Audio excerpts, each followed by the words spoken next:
रात के 3 बजे जब पूरा गांव सो रहा था, भोला जाग रहा था। उसकी आंखें लाल थीं, हाथ कांप रहे थे, लेकिन दिमाग में एक ही ख्याल, अगर भगवान ने मेरी नहीं सुनी तो अब शैतान को आजमाने का वक्त है।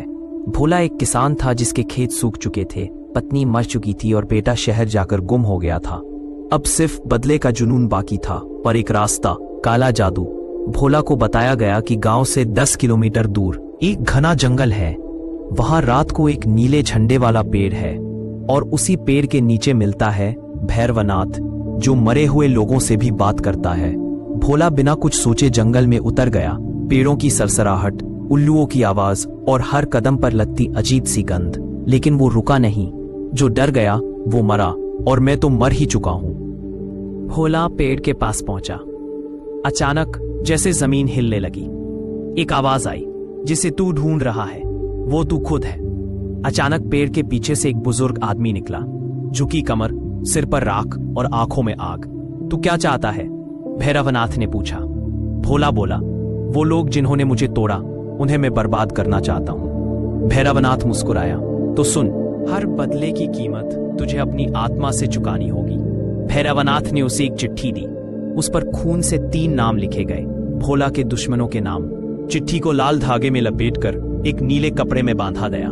इसे अमावस की रात श्मशान में गाड़ देना और पीछे मुड़कर मत देखना। भैरवनाथ बोला।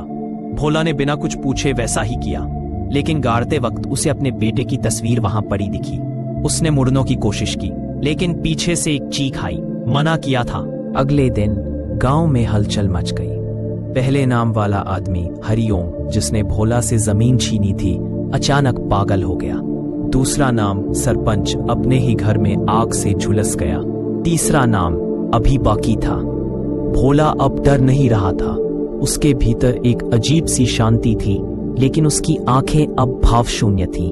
तीसरा नाम था कृष्णा, भोला का सबसे पुराना दोस्त, जिसने उसके बेटे को शहर भेजा था और फिर कोई खबर नहीं दी। भोला रात को कृष्णा के घर गया, लेकिन वहां एक औरत ने दरवाजा खोला। कृष्णा तो पिछले साल ही मर गया साहब, और आपके बेटे को उसने ही पाला था। वो तो आजकल डॉक्टर बन गया है शहर में। भोला वही जम गया। उसका दिल एक साथ टूट गया और जलने लगा। भोला लौट आया और अगले दिन भैरवनाथ के पास पहुंचा। मैंने गलती कर दी, उसने कहा। भैरवनाथ बोला, गलती नहीं, तुमने सौदा किया था, बदले का सौदा। अब तुम्हारा बेटा वापस नहीं आएगा, क्योंकि तुमने खुद अपने कर्मों को जलाया है। भोला फूट फूट कर रो पड़ा। भैरवनाथ ने एक आखिरी मौका दिया।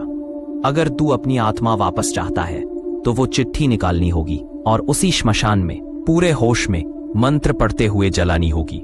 लेकिन अब श्मशान वैसा नहीं था। वो जगह अब तंत्र की जगह बन चुकी थी।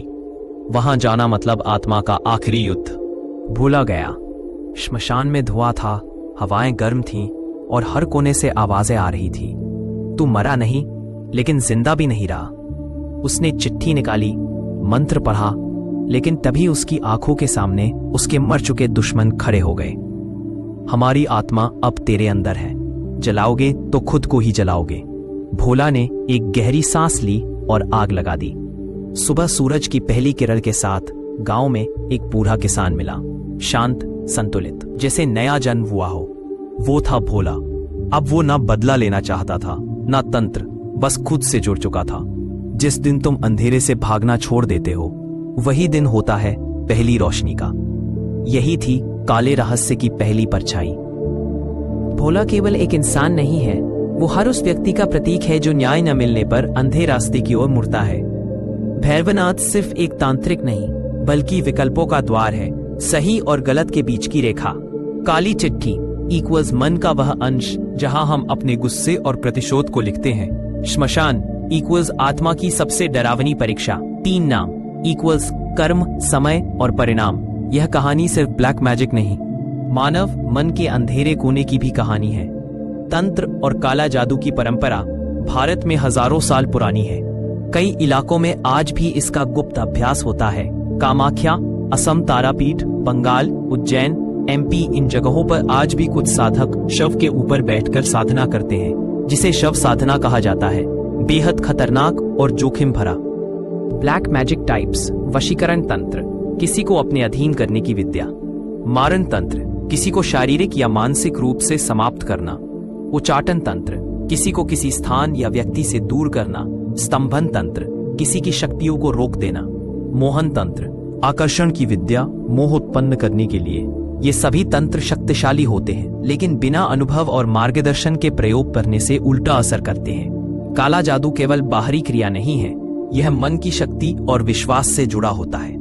अगर आप मानते हैं कि कोई आपका नुकसान कर सकता है, तो आपका डर ही सबसे बड़ा हथियार बन जाता है उनके लिए। कई बार लोग काले जादू के भ्रम में ही अपना मानसिक संतुलन खो बैठते हैं। आपका वीडियो इस पक्ष को भी दिखा सकता है। अंधविश्वास बनाम असली तांत्रिक प्रभाव।